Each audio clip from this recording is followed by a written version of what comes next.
The Melbourne Storm taking on the Penrith Panthers tomorrow night. It's going to be a huge game. Both premiership contenders, obviously Panthers the favourites, but there's been a lot said off the park the last couple of weeks. Don't like each other, do they? No. They haven't liked each other for a long time. But it's been made very evident, very clear that is the case. Well, I think it's been evident for a while, Brad, that these two sides just dislike each other. But obviously this week it's gone up a notch with Brandy and Matt Tripp going at it, and I think it's great.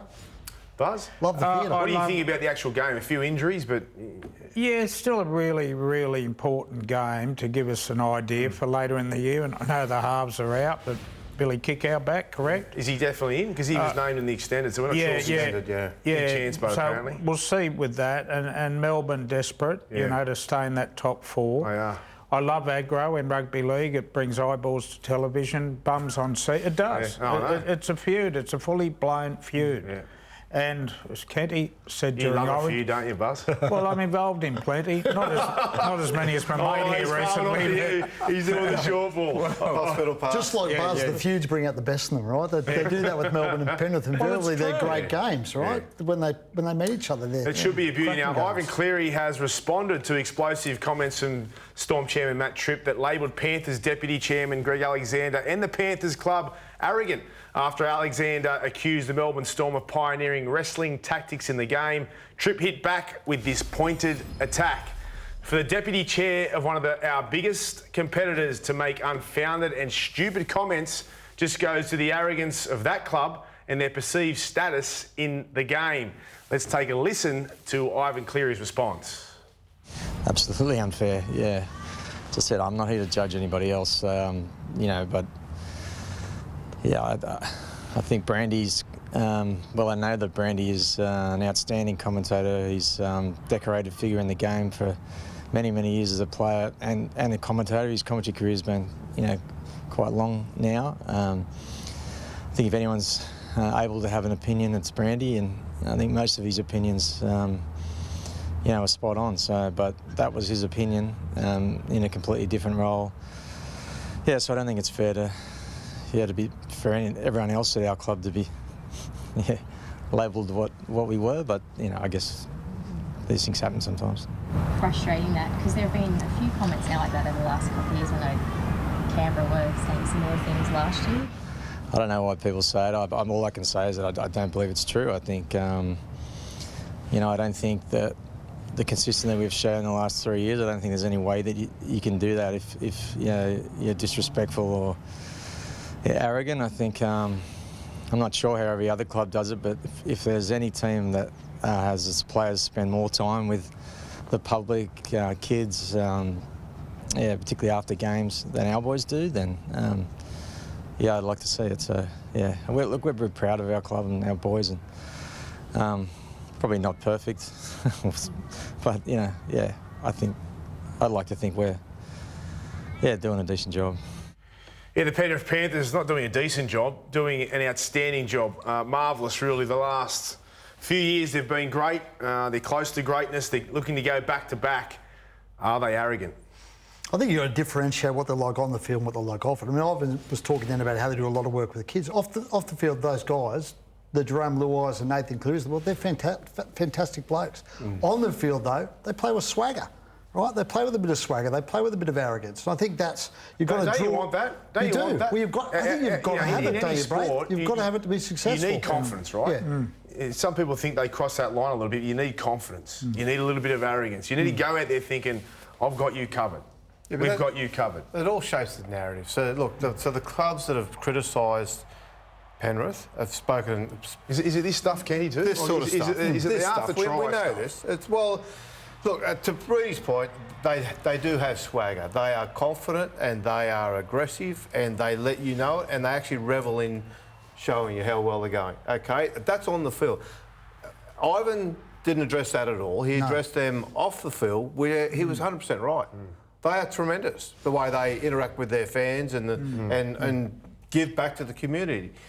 I'm with Reedy. I actually do think it's not a bad thing that they do on the field. It annoys me sometimes. I don't like seeing some of the things, but it's part of the big picture. Like, everybody wants this, it's got to be completely black or completely white. They're neither. They're somewhere in the middle, and And that's where the fun happens, to be honest. You know, you don't want a dull, boring footy team. You want personality, you want characters. And I think back to some of the great... Well, got a personality too. Yeah, you think back to that great Broncos side and Alfie Langer. That song he sang after they beat St George. 93. Yeah, what did he sing? St George can't play. Yeah, was that arrogance, wasn't it? And it was a little bit disrespectful, but it was Alfie being Alfie. And what we see from Penrith on a football field are these boys who have grown up in the district, in tough areas around Mount Druitt, all the... St Mary's, and they're characters. And they just love celebrating that. I don't think it's arrogance. I think it's turned into a... They're a little bit arrogant on the field. I would say so. And when I say that, it's a healthy You're talking to arrogance. players in the game, it annoys the you-know-what out of them. But it gets under their skin, which in turn affects the opposition. So it's actually firepower, extra firepower they have. Sometimes they do take it a bit far, though, Braith. And that's what I think annoys opposition and opposition fans. Agree. That they push the envelope a little bit too far and they go over the edge. And that's when you have your issues. I mean, this sort of stuff we're seeing here, right? Billy Army kick-out, mocking South Sydney and that sort of stuff.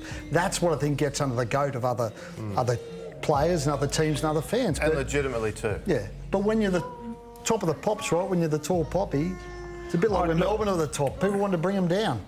When was the last time we saw a side as successful as this one has been the last 3 years? When was the last time? Just with that many the Roosters.